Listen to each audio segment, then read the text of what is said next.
আজকে আমি ইলিশ মাছের ভাপা কেমন করতে হয় সেটা আমি দেখাবো। এই বাইরে বৃষ্টি হচ্ছে আর বাড়িতে ইলিশ আসবে না তা কখনো হয়? আর বিশেষ করে যারা এরকম ইলিশ মাছ লাভার হয়, আবার স্পেশাল দিন, আজকে আমার স্পেশাল ডে, তো সেই জন্য স্পেশাল জিনিস খেতে খুব ইচ্ছে করলো। এটা ভালো। এরপর আমি মাছগুলোকে ভালো করে ধুয়ে নিলাম। ধুয়ে নিয়ে একটুখানি নুন হলুদ মেখে রেখে দিয়েছিলাম। তারপরে আমি কড়াইতে সর্ষের তেল, অবভিয়াসলি ইলিশ মাছকে জব্দ করার জন্য সর্ষের তেলটা ভীষণই দরকার। তো তারপর আমি ওটাতে একটু কালো জিরে, কাঁচা লঙ্কা ফোড়ন দিয়ে ওটা একটু সুন্দর অ্যারোমা আসবে, সেই সময় আমি মাছগুলো দিয়ে দেব। দিয়েই উল্টে নেব, জাস্ট উল্টে পাল্টে নেব। তারপরে আমি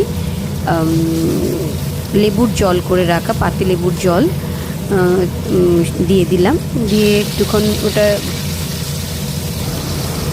ঢাকা দিয়ে, তারপর ওটা দেওয়ার পরে আমি নুন হলুদ দিয়ে একটু ঢাকা দিয়ে দিলাম, কারণ ওটা স্টিমে হবে। তো আমি একদম কাঁচা মাছ রান্না করেছি।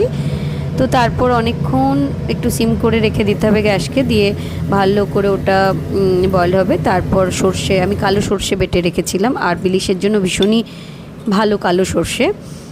তো ওটাকে আমি ছেঁকে ওর জলটা দিয়েছিলাম। দেওয়ার পর ভালো করে ভাপিয়ে নিয়ে হয়ে গেল ইলিশ মাছ ভাপা।